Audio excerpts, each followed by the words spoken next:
പ്രവാസികളായ നികുതിദായകർ വിദേശത്തെ ആസ്തി വെളിപ്പെടുത്തണമെന്ന കേന്ദ്ര ആദായ നികുതി വകുപ്പിന്റെ നിർദ്ദേശത്തിൽ സാധാരണക്കാരായ പ്രവാസികൾക്ക് ആശങ്ക വേണ്ടെന്ന് ടാക്സ് വിദഗ്ധർ.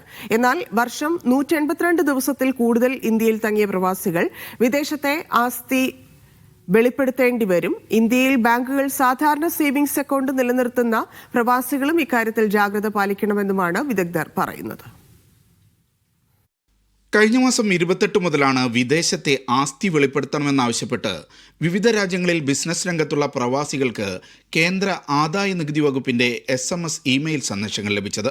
എന്നാൽ NRI സ്റ്റാറ്റസ് ഉള്ള പ്രവാസികൾക്ക് ഇക്കാര്യത്തിൽ ആശങ്ക വേണ്ടെന്ന് UAE ടാക്സ് വിദഗ്ധനായ CA ഫൈസൽ സലീം പറയുന്നു. അതേസമയം വർഷം 182 ദിവസത്തിൽ കൂടുതൽ ഇന്ത്യയിൽ തങ്ങിയവർക്ക് ഈ ആനുകൂല്യം ലഭിക്കണമെന്നില്ല. ഒരു വർഷത്തിൽ, ഒരു ഫിനാൻഷ്യൽ ഇയർ, ഒരു സാമ്പത്തിക വർഷത്തിൽ 182 ദിവസത്തിന് മുകളിലോട്ട് ഇന്ത്യയിൽ നിൽക്കുകയാണെങ്കിൽ മാത്രമാണ് അയാൾ ഇന്ത്യൻ റെസിഡന്റ് ആകുന്നത്. അത് ഒരു കണ്ടീഷനാണ്. രണ്ടാമത്തെ ഒരു കണ്ടീഷനും കൂടെ ഉണ്ട്. 60 ദിവസം ആ ഒരു ഫിനാൻഷ്യൽ ഇയറിൽ നിൽക്കുകയും ഇതിന് മുമ്പുള്ള 4 വർഷങ്ങളിൽ 365 ദിവസത്തിന് മുകളിൽ നിൽക്കുകയും ചെയ്തു കഴിഞ്ഞാലും അയാൾ റെസിഡന്റ് ആവും.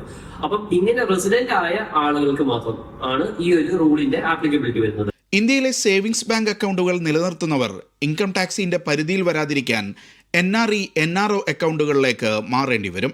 ഇപ്പൊ നമ്മൾ NRI ആണെങ്കിലും നാട്ടിൽ സേവിങ്സ് ബാങ്ക് അക്കൗണ്ട് ഉള്ളവരായിരിക്കും. അപ്പൊ അങ്ങനെയുള്ള ക്ലാസ്സിൽ ഇന്ത്യൻ ഇൻകം ടാക്സ് പെട്ടെന്ന് അവർ ക്യാച്ച് ചെയ്യാൻ പോകുന്നത് ആ സേവിങ്സ് ബാങ്ക് റെസിഡന്റ് അക്കൗണ്ട് എന്നുള്ള രീതിയിലാണ്. അങ്ങനെയുള്ളവർ എത്രയും പെട്ടെന്ന് തന്നെ നാട്ടിലെ സേവിങ്സ് ബാങ്ക് അക്കൗണ്ടുകൾ NRI സ്റ്റാറ്റസിലോട്ടോ NRO സ്റ്റാറ്റസിലോട്ടൊക്കെ മാറ്റുന്നത് നന്നായി. വിദേശത്തെ ആസ്തി വെളിപ്പെടുത്താത്തവർക്ക് കനത്ത പിഴ ലഭിക്കുമെന്നാണ് ആദായ നികുതി വകുപ്പ് മുന്നറിയിപ്പ് നൽകുന്നത്. ഫോറിൻ അസറ്റ്സ് മാത്രമല്ല, ഫോറിൻ സോഴ്സ് ഓഫ് ഇൻകവും ഫോറിൻ അസറ്റ്സും രണ്ടും ഡിസ്ക്ലോസ് ചെയ്യേണ്ട ആവശ്യമുണ്ട്. എന്താണ് ഫോറിൻ സോഴ്സ് ഓഫ് ഇൻകം എന്ന് പറഞ്ഞു കഴിഞ്ഞാൽ, നമുക്ക് വിദേശത്ത് ബിസിനസ് ഉണ്ടെങ്കിൽ, അല്ലെങ്കിൽ റെന്റൽ ഇൻകം ഉണ്ടെങ്കിൽ, അല്ലെങ്കിൽ ഡിവിഡൻഡ് കിട്ടുന്നുണ്ടെങ്കിൽ അങ്ങനെയുള്ള ഡിവിഡൻഡ് ഇൻകം നമ്മൾ ഡിസ്ക്ലോസ് ചെയ്യണം. Foreign assets foreign bank account ആവാം, ഫോറിൻ ബിസിനസ് ആവാം, അല്ലെങ്കിൽ ഫോറിൻ കമ്പനിയിലെ ഷെയർസ് ഹോൾഡിംഗ് ആവാം. ഇങ്ങനെയുള്ള എന്ത് അസറ്റ്സ് ഉണ്ടെങ്കിലും നമ്മൾ ഇൻകം ടാക്സിൽ ഡിസ്ക്ലോസ് ചെയ്യണം.